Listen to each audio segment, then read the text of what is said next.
Hello again, everybody. Welcome back to our valued viewers from around the globe. I'm Andrew Meltzer, broadcasting live from London, England.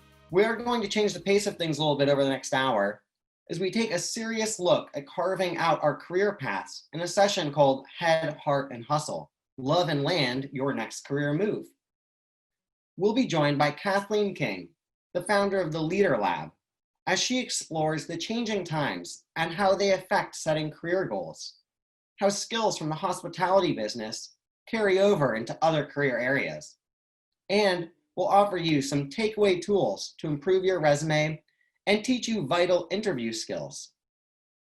Then, our panel of world-class experts have been chosen to create a robust dialogue of what career change and success has looked like for them, and how you can learn from their experience to draw inspiration for the next chapter of your hospitality story. Now, I'm really excited to hear what Ms. King is prepared to teach us, so I'll hand the floor over to her. Thank you, Andrew. And to just reiterate how Lauren started us off an hour ago, I just want to start by saying thank you. It's a pleasure to be here with everyone. We find ourselves in definitely some unprecedented times, a pause we didn't ask for, and I know that means something different for everyone joining us here today. My hope and our hope as a collective panel is that you are able to leave with some inspiration around what's next for you, have some resources and availability to start thinking about and reflecting on what your unique path will be. So we know no one here is joining us with the same story, the same background, perhaps the same inspirations going forward. I can start a little bit with my story. So I have 22 years of experience in the service hospitality industry. I went to school to work with chimpanzees, my life dream from age 2 to about 23. I ended up with a bit of a pivot. Some of the head came in here and ended up with a master's degree in IO psychology. So the pivot was deciding I wanted to make a career working with humans instead. All the while living back in New York City, bartending here for 8 years, and making a career shift during that time to career in learning and development. I'd love to share some of my personal story, my experiences with you. Some of you may be thinking about career shifts, as well as helping you unleash and harness some of the skills and resources and talents that you have currently as you continue to think about where do you go from here and what's next for you. Something I wish somebody tapped me on the shoulder and woke me up to and told me was that I had a unique superpower coming from a career in the hospitality industry. And I'm here to tell you, you do as well. And that's called emotional intelligence. It's a skill that we are crafting every day when you're in a client-facing role. And that is the ability to both know your own emotions and then manage them. I'm sure we can all relate to having a really bad day, maybe not feeling like your best self, and walking in, stepping behind the bar and having to really check that at the bar, being able to put aside the fact that you're not having the best day and really show up to create a great experience for others. The second piece is being able to recognize emotions in others and then being able to manage those relationships.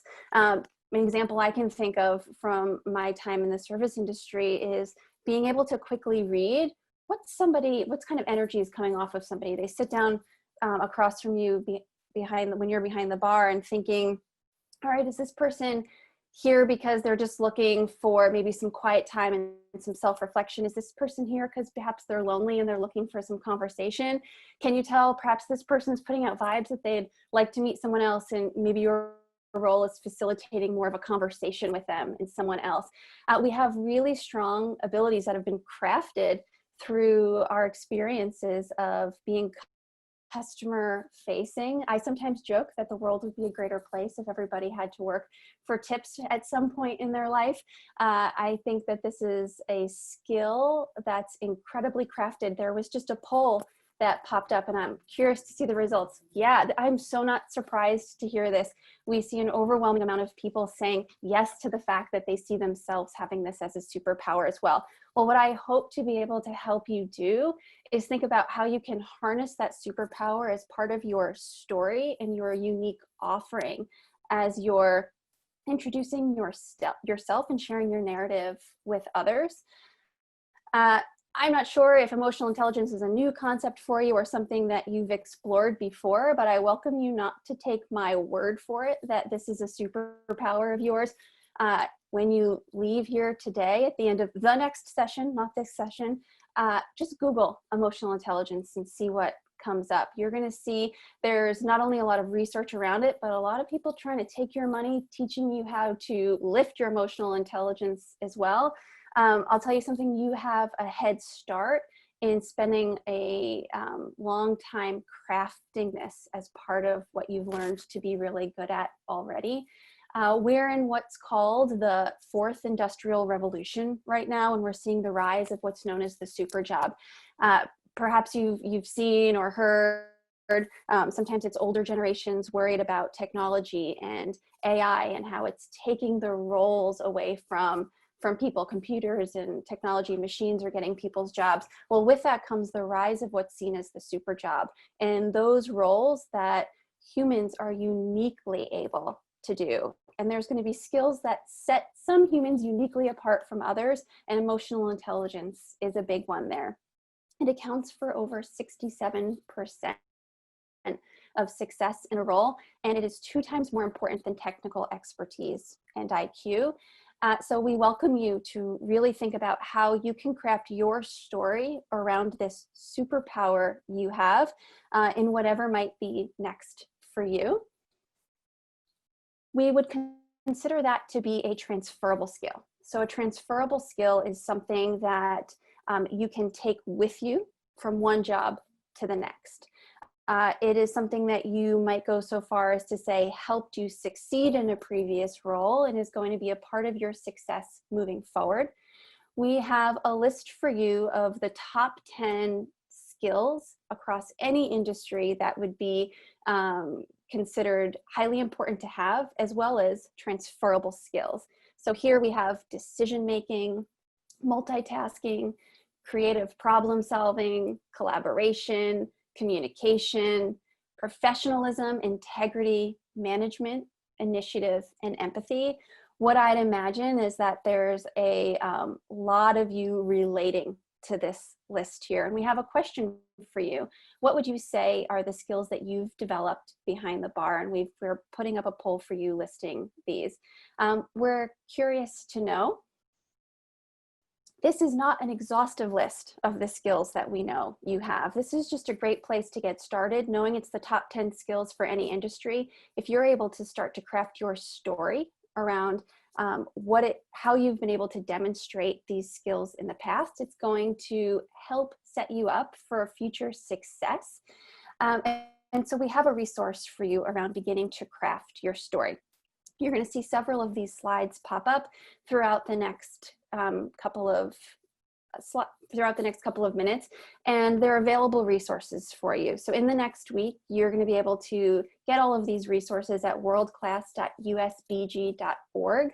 But we're priming for you here what they are. And the intent is that you're harnessing some of this motivation and thinking that we hope you're having right now to start to sit down and reflect on what your transferable skills are and how you can start to craft that into your story.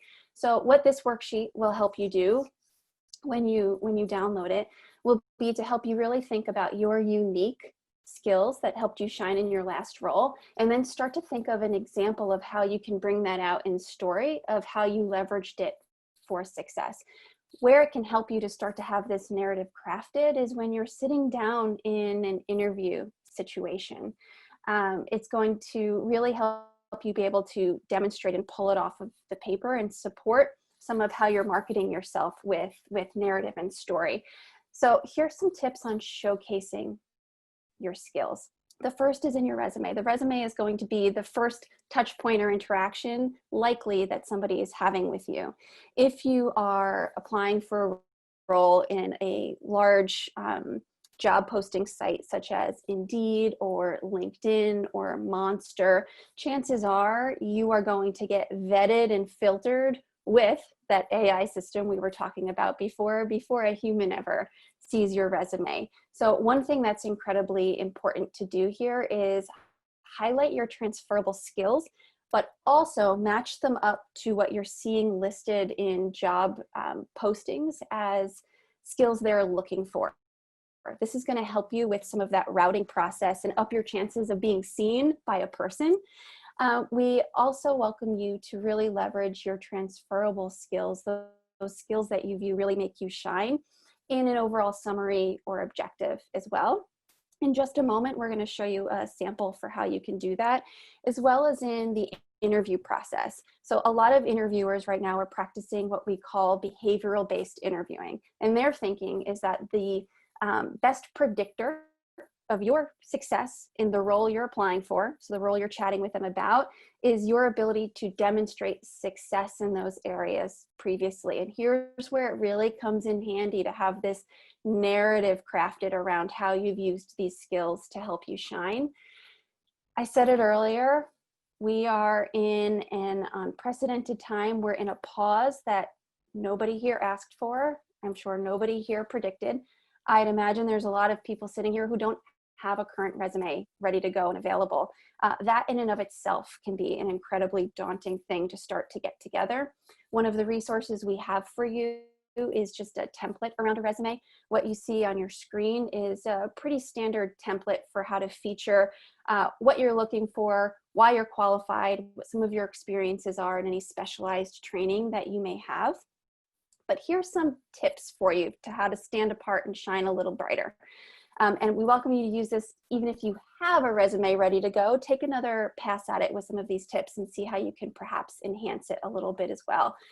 So the first thing is craft your overall summary or objective. This is the first thing somebody's going to be reading to really tailor the specific role that you're applying to. We encourage you to put a little story behind it to kind of paint a picture around yourself. So here you'll see this person is saying, I'm a tenacious bar manager with 6 years of experience using strong customer skills and creative problem solving to provide guests with memorable and genuine hospitality. There's a lot that this person's packed into here. You know they're tenacious. You know that they have great communication skills. You're saying, okay, they're creative problem solvers. They create memorable experiences for someone. This is a really catchy first sentence. We encourage you to think of what's your elevator speech, so to speak? How can you capture people? And to not be afraid to craft this differently based on the role that you're applying for. Next, very, very traditional in a resume to have a list of your qualifications. Here, sometimes less can be more. Really pick out what somebody's looking for in the job description and try to tailor your qualifications for that. Don't be afraid to use the same wording.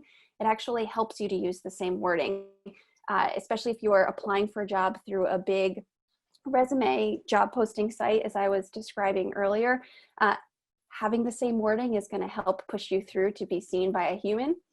And next, when you're listing out your experience, not actually the best idea to bullet out all of your experience. Sometimes that could read as an exhaustive list of what you were doing within a role, which can lead a potential employer to assume if something's missing, it means you can't do it.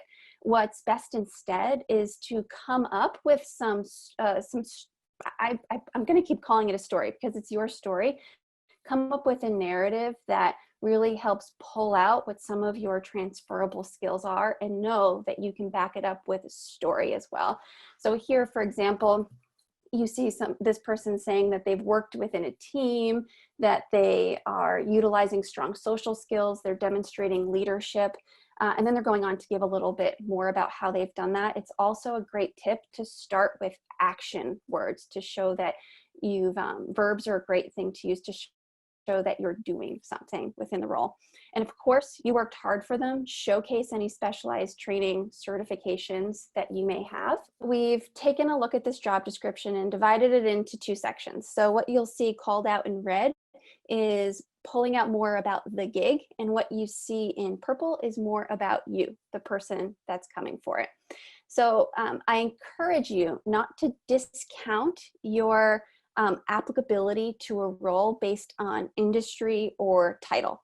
I'll be the first to tell you titles are completely arbitrary. Most people can call themselves anything they want. So don't be discouraged by titles or industries for that matter. Really take a look at what a job's about and the type of candidate they're looking for. So this company is looking for someone who can partner with different groups of people. They can highlight areas of growth and improvement.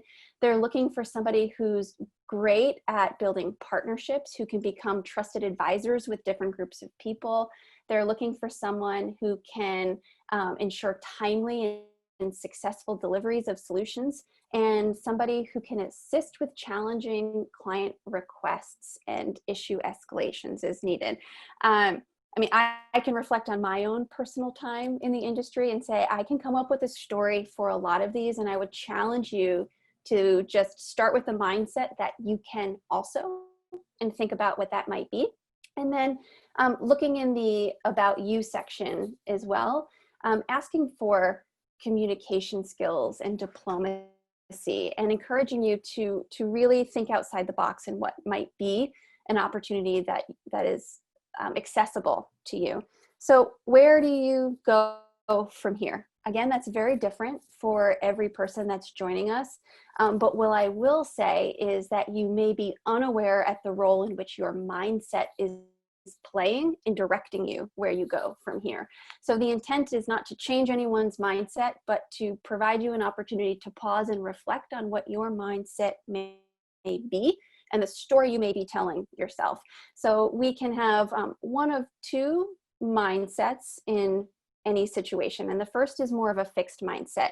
And if you are primed for a fixed mindset, you might be telling yourself things like, you believe your IQ, personality, and abilities are fixed. You might find yourself saying things like, oh yeah, I'm interested in art, but I'm not creative. You might use more definitive wording.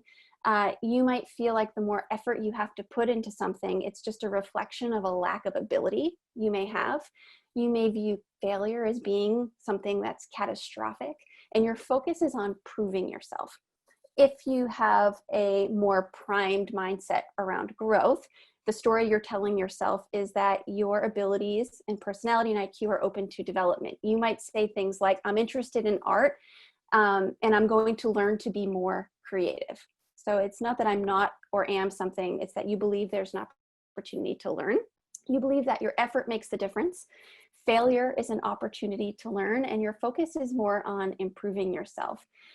In any situation you have, you will be skewed more towards one or the other, but your mindset can be different in different areas of your life. Most of us, interestingly enough, are primed for a fixed mindset. We are not the product, especially growing up, of how hard you tried. You're more, you are your grades kind of thing. So the trick is kind of getting out of that mindset into more of a growth mindset where you have the ability to realize if you are or are not approaching things because you think you can or can't do them, versus you view more opportunities open to you because you think there's more opportunities for you to learn and develop. I work with a lot of very senior leaders who are very successful and very unhappy with the careers they found themselves in. And upon kind of reflection and looking back and kind of pulling apart how they got there, it's been a lot of decisions made around what they felt they were good at versus what they were passionate about, that perhaps nobody was telling them they were naturally gifted in. To help you pause and reflect on this for yourself and understand how that narrative might be playing a role in where you go from here, we have an assessment for you to take to help you really look at your approach to goals.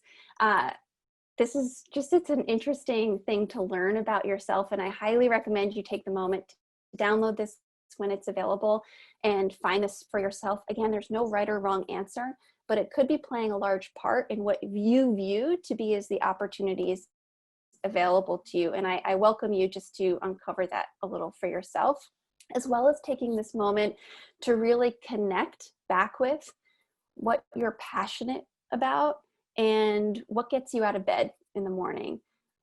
We have another resource for you around that as well. And it's going to be just to create some space for you to pause and reflect around, what do you want to be known for? What are some of your drivers? And to perhaps take a look at the role you were coming out of, or the role you're on pause with right now, and think about, was I motivated? Was my energy drained? Or was my energy filled there? Did I find purpose and meaning in my work? And there, again, there's no right or wrong answer, but what it can help you do is reorient towards what's next for you. And hopefully you can steer yourself towards something that you find you're passionate about. There's a lot of other resources available to you, especially in this moment in time. There's a lot of free resources available that previously had a high cost to them. So the first is through LinkedIn Learning. The great thing about LinkedIn Learning is if you do have a resume ready and you upload it into the system, it's going to use some artificial intelligence to populate for you some courses that it recommends you taking based on previous career history. If you plug in the types of roles you're thinking about getting, it'll also serve up for you some learning opportunities that will help direct you or fill in some gaps that it assumes you have around some knowledge to get there. Typically, it's a $300 annual membership for LinkedIn Learning, and they're offering this for free right now. So you see the website there, as well as Indeed has a YouTube channel, and there's lots of great short videos for you there around career resume and interviewing advice. I had a really fun time watching some of them, preparing this for you today. I welcome you to go in there and have a look, as well as some top universities where, I mean, that's a lot more than $300 value, are offering some free virtual classes for you right now. One of my best friends, a bartender here in New York City, is currently doing some coding classes through MIT. So classcentral.com, a great place to go to. We have an awesome panel who can't wait to start engaging with you as well as a resource for you. So with that, I will turn back over to Andrew. Thank you so much, Kathleen. That was an incredible presentation.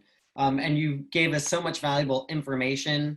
And, you know, these are tools that can be applied by anyone, no matter their current position or future goals. And a lot of the skills that you listed on that poll, they remind me of all the people that doubted my decision to spend so many years in the hospitality business. You know, some friends, family members, a lot of them thought that I was wasting my time, or they were wondering where this would get me, when in fact, I've really been honing in on a lot of talents that can transfer to so many other interesting jobs. So I'd love to bring Anu, Jackson, and Charles over to the stage here. If you guys want to undo your microphones, and you three have amazing stories with really diverse backgrounds. And I've got some questions that I'll actually ask each of you. So maybe I'll ask each question Anu could answer, followed by Jackson, then Charles. And Kathleen, you can also throw in your 2 cents, because I know that you have some really interesting stories, and you can also relate to bartenders with your career history. So I'd love to start with Anu, as I mentioned. And we're wondering, what's the least glamorous job that you've ever had? Well, it certainly wasn't Claire's or the Gap. Those were very glamorous when I worked there. You know, the least glamorous job that I've had, but was probably the most interesting, is I worked in a research lab for 1 semester and dissected a human leg. And that's all I did 3 days a week for 3 months. Sounds gruesome, but I hope you learned something about it. And if I'm ever on a hike with you in the woods, I'll make sure you get the scalpel. Perfect. What about you, Jackson? Wow, Anu, that might be a winner. Well, like a lot of people, you know, my part-time job in the service business led to my career in it. And I had that part-time job when I was a musician. And being a musician, I worked a million jobs, from landscaper to publishing office to, I mean, just so many to mention. Probably the weirdest of which was when I would cold call doctors' offices to try to get them to participate in conference calls about Zolvirix, which was a then new herpes therapy medicine. you have to try and get through the receptionist and get the doctor on the phone, and then like get them to participate in a conference that they got like $100 and you got like $5 for every time you could do that. It was, that was. I can only imagine how the conversation gets started. They give you a script, but you got to really you got to get to know Carol at the front desk on the phone. Oh man, that's hilarious. Well, I'm glad that instead of selling that medication or these calls, you're instead running 3 of my favorite bar programs. Charles, what have you got for us, sir? I know Jackson wins at the odd job game, but I did do in-home sales of knives in college. I got suckered into that for a moment. I worked on a loading dock at a huge building downtown, and it was like the 3rd sub-basement that the trucks pulled into. When people of note would be touring the facility, they would put us in what was essentially a gated room, which is a cage, to hide us, which was always felt good. But even there's moments in the bar industry, right, when you're a manager or something and you have to play plumber, that are pretty unceremonious. So we've all had our share. But. Yeah, I couldn't agree with you more. I think that as I advanced my way up the ladder, working at different bars, you have to do the worst jobs because there's nobody else there to do it. So it just comes with the territory. Kathleen, do you have anything to throw in there? I mean, what really comes to mind is every summer I mowed lawns for a job, and every summer I would report for duty with this mad scientist down the street from me who worked for NASA. And every year he'd have some new scheme devised for how we were going to get all of the algae out of his pond. And each year it was crazier than the last. And I'll say he has passed away about a decade ago now. And every time I drive past his green pond, I think, what a shame we never figured that out. But many ended with me in the pond, by the way, which makes it the least glamorous. The mystery goes on. And Kathleen, while I've got you here, you gave us some advice in the beginning of your presentation on getting past those resume sorting robots. But one of our viewers is wondering how we can be certain that an employer, a person, sees behind the resume. For example, in the qualifying process before you get the interview, how would he or she know that my skills transfer to the current career if the robot or whoever else is vetting it makes assumptions about my current industry? Yeah, I have 2 answers for that. And the first is do everything you can to trick that robot into assuming you do by using a lot of the same language. That's what it's looking for. And the second is use the power I know you all have to build strong relationships. Go on LinkedIn and look somebody up who's in a role at that company. And LinkedIn will tell you you are 5 people removed from this, and figure out how you might know that person and reach out. Just send somebody a note and say, I'm thinking about applying to your company. I would love it if you could spare 20 minutes to talk to me about the culture there and give me a chance to introduce myself. People are, perhaps I'm an optimist, but I believe people are way more gracious with their time than we might expect they would be. That's awesome advice. And you don't have to have a rich parent at a successful law firm or whatever it is to get that shoe in or get even a quick 10 or 15 minutes of somebody's time. So much of it is just about being honest and chatting with people, even maybe some of your guests in your bar. You have these casual conversations and you figure out they might be working in the office next door to where you're trying to get a job. So you just gotta really be nice and ask around. And I love that advice. I also would say people think bartenders are the coolest people ever, and they'll be just as curious about you and want to know. You have an up that people just think you have a cool job and a cool background. Absolutely. I know we've got a great question for you. And given your previous experience, how would you suggest bartenders get a leg up on the competition when applying for a higher level food and beverage career choice? I think to get a leg up, if you're looking to get a promotion, just come to your employer with a organized and thoughtful conversation. Perhaps practice what you're going to say to them. And if you're going to go to your boss to get a monetary promotion, approach them with actual numbers. Like if you're doing inventory and you've got sales up in the bar, show them what you've done. It definitely helps you get a leg up.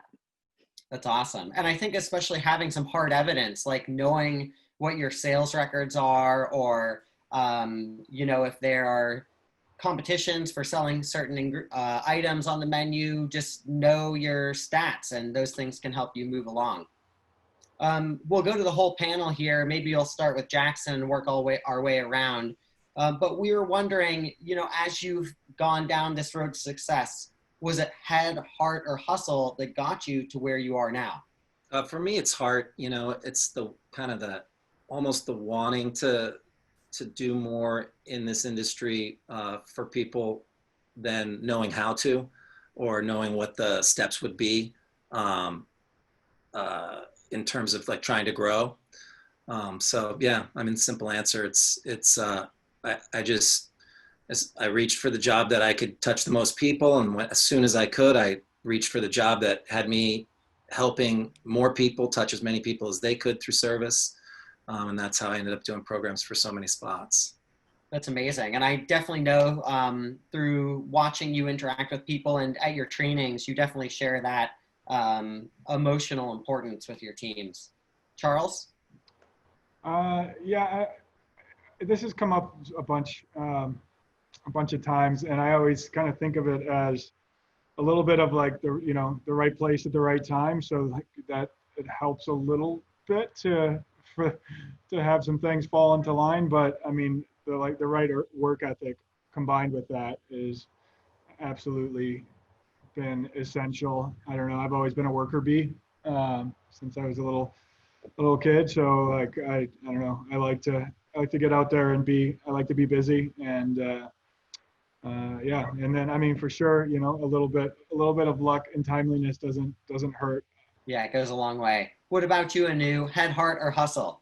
For me, it's kind of an integrative approach. I guess it's kind of like all three. You have like your head, your heart, and your hustle, and it's a very malleable kind of triangle, and also can just like be explosive.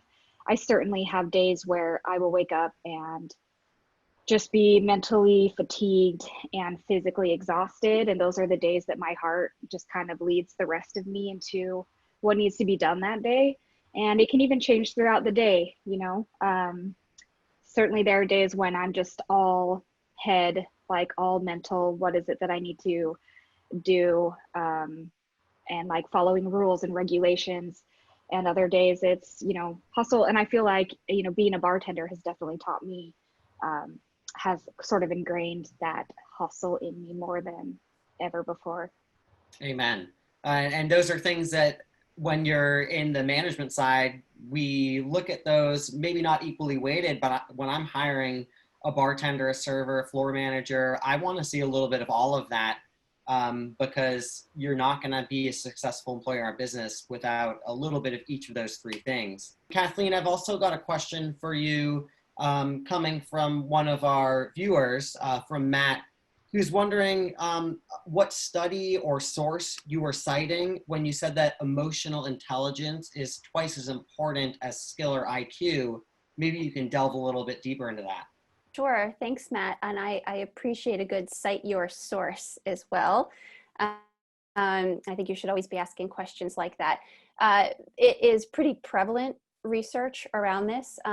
A source I would recommend going to is Talent Smart, which then links out to a lot of research supporting the business it's running, which is helping to teach people how to grow their emotional intelligence. So there you're going to be able to link out to a lot of literature in the space, which I would say would be a good one-stop shop to satiate some curiosities you might have here. Oh, that's awesome. Thank you so much. That's great advice. And I've got another panel question here. This is actually a two-part question.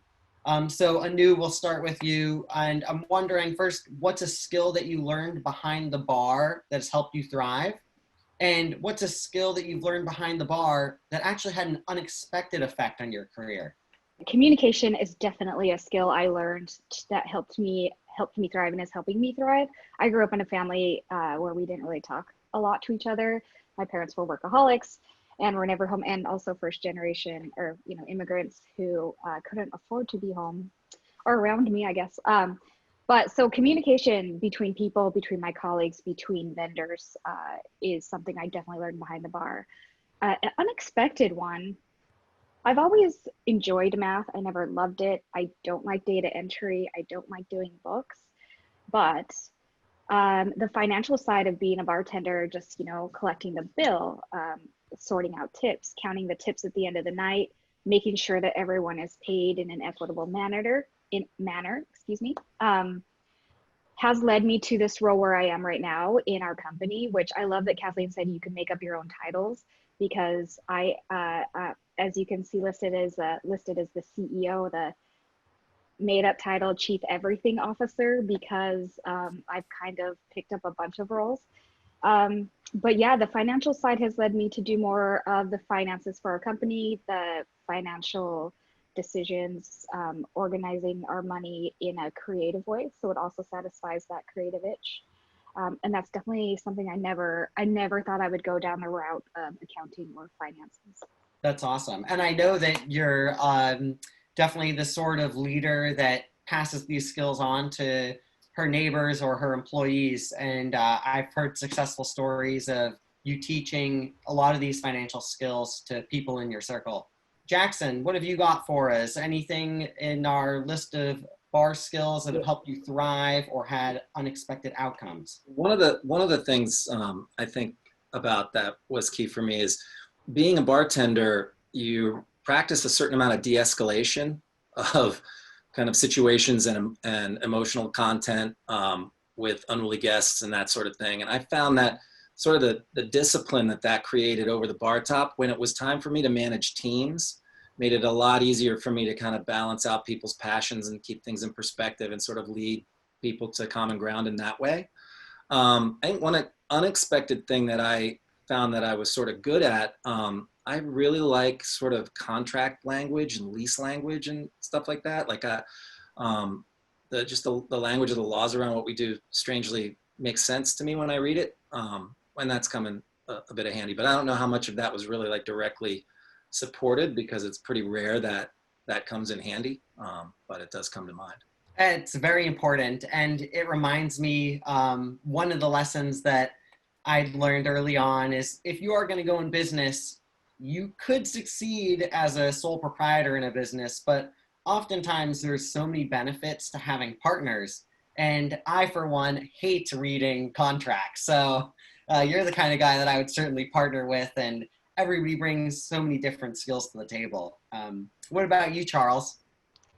Yeah, I think it's kind of hearing Anu speak to her upbringing. Even I came up and was very much self-sufficient as well, and so that was great because you're able to figure things out on your own and think on your feet and whatnot. But I was a terrible delegator, and so I just kept everything on my plate. And so I did definitely learning how to collaborate and take things off of my plate, and to trust that other people are going to do them differently, but it could be just as good, but in a different manner.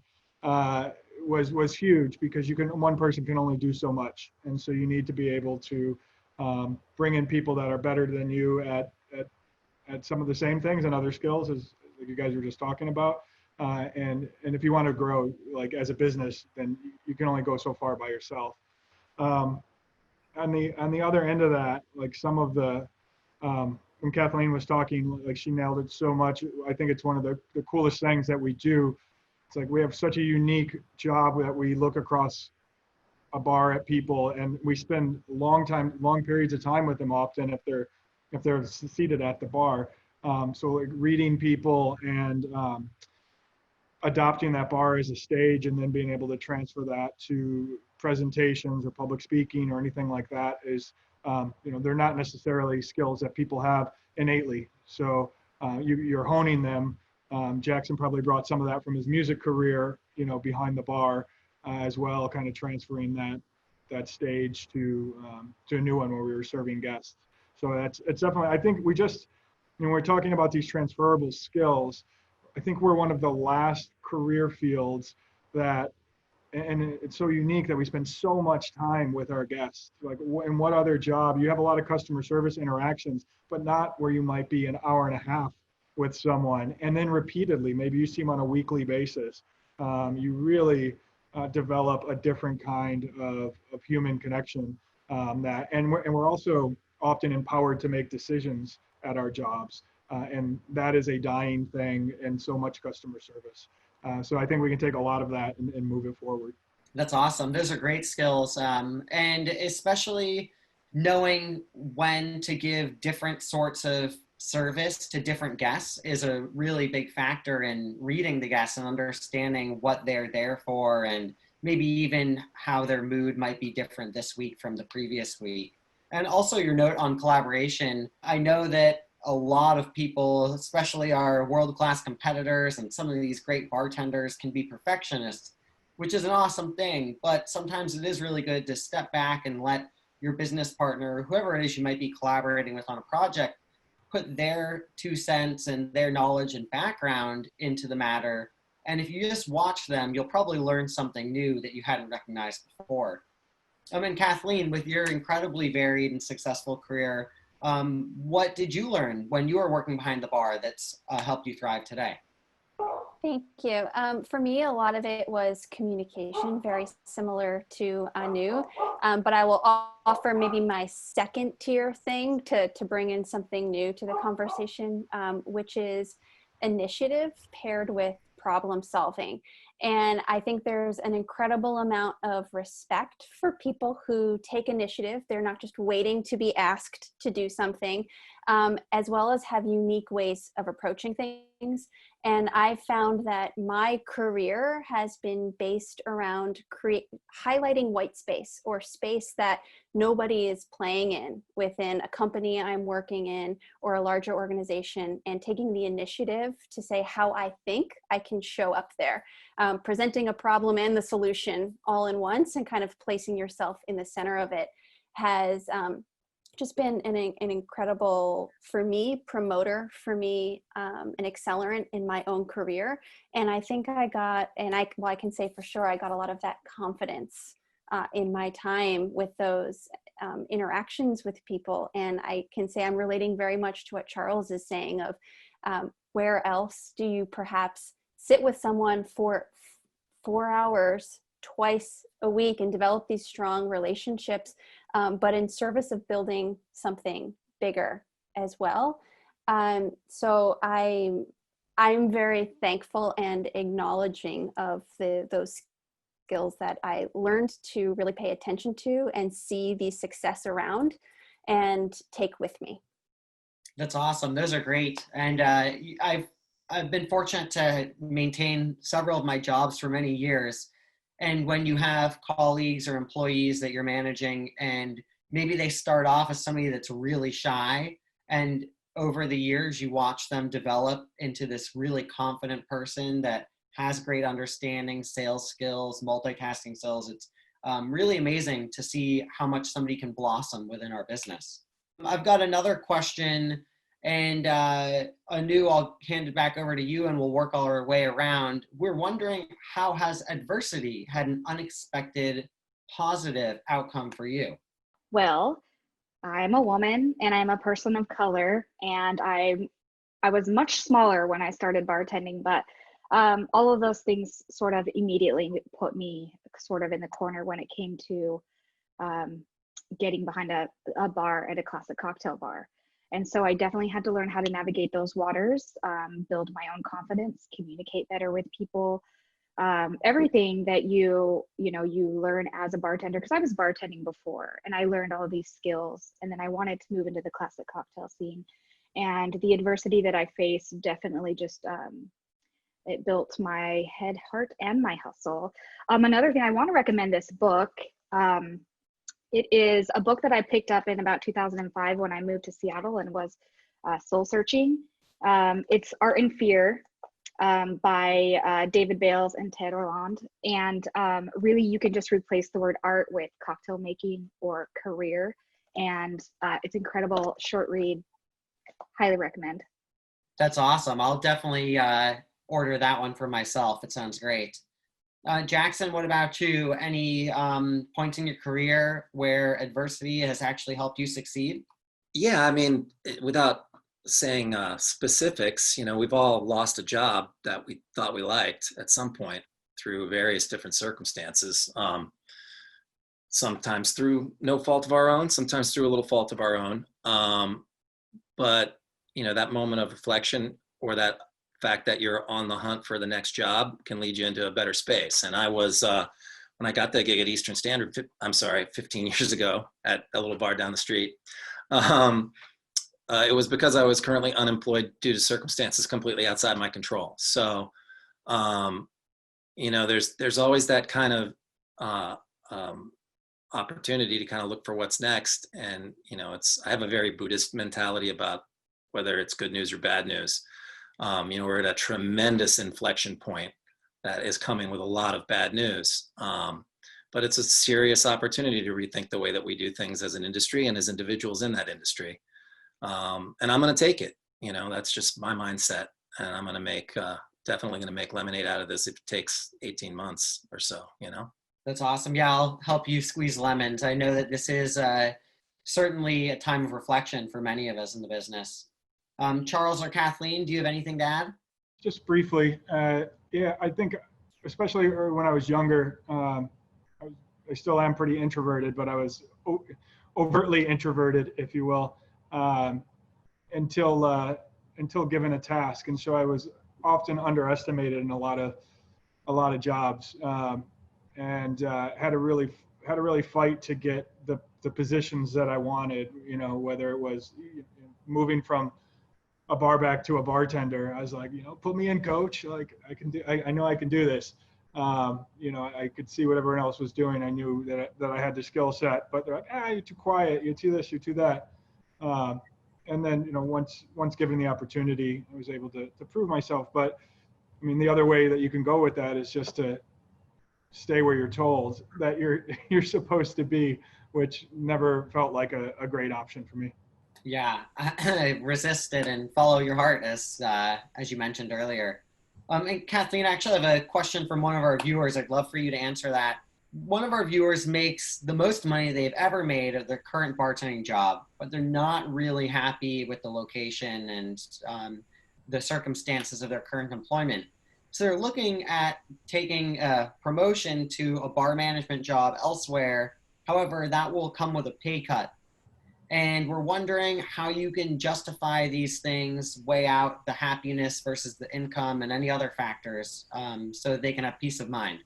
Yeah, I think that's a great question. Something that's helpful for me. And I will say I'm not a process person. I'm not one to really sit down with lists. It's just not in my nature. I'm more of the from the gut. So perhaps that's why I especially like this exercise. And it's to think of the short-term disadvantages and long-term disadvantages, as well as the short-term advantages and long-term advantages of something. And it helps me step outside of perhaps what I'm putting a lot of urgency around in service of thinking of myself 5 years from now and what a decision today can set me up for. I don't know the nature of these two roles and the payout over time, but I'd imagine there's a lot of focus on some short term here with making this decision, and it could help to reflect more on the long term.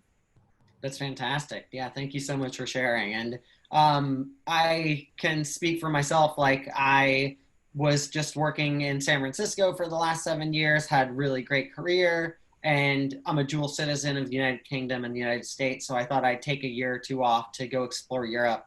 And bartending wages here and tips are not anything compared to New York or San Francisco or any major US city. So I took a very significant pay cut in order to follow my heart and just explore the world a little bit. But I'm reasoning it by saying I'm getting lots of great experience, meeting new people, traveling, getting some cultural experience. And I'll factor that into a future job later down the road. So do what makes you happy. And especially if you're really noticing that you're unhappy in a job, there are thousands of other places out there. So just keep looking around and find the right one for you. If I can just jump in on that real quick for our friend who's considering the long-term aspect of that consideration, just remember, like, you can only work behind the bar at one place at one moment at a time, but you can do programs at more than one place at a time. So when you move up and take a pay cut and learn that skill set of kind of what it takes to manage it, you'll be fully involved in that, but that's going to pave the way for you to be able to do that 2 or 3 places, and then you'll be making it back on both the financial and maybe the creative side. So That's great. Thanks so much, Jackson. And then we've got a question here from Terry, which I'll actually add into one of my other questions here. So it's going to be 2 parts. Have you thought of making a career change out of hospitality?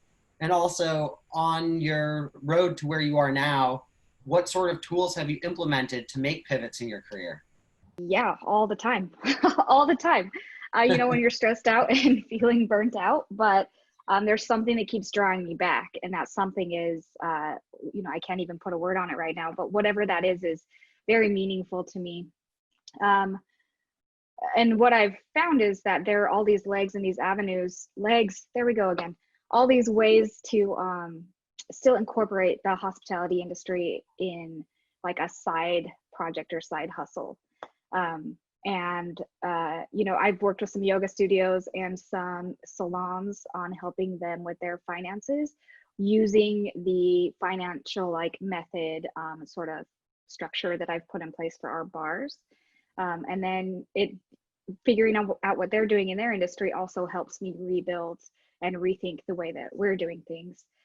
So it's helpful both ways. Honestly, the tools, I'm going to use that word because it's used, are just the people around me, my colleagues and my friends that have helped by far and beyond with any sort of pivots, especially with what's happening right now and what we're having to do with our bars and restaurants.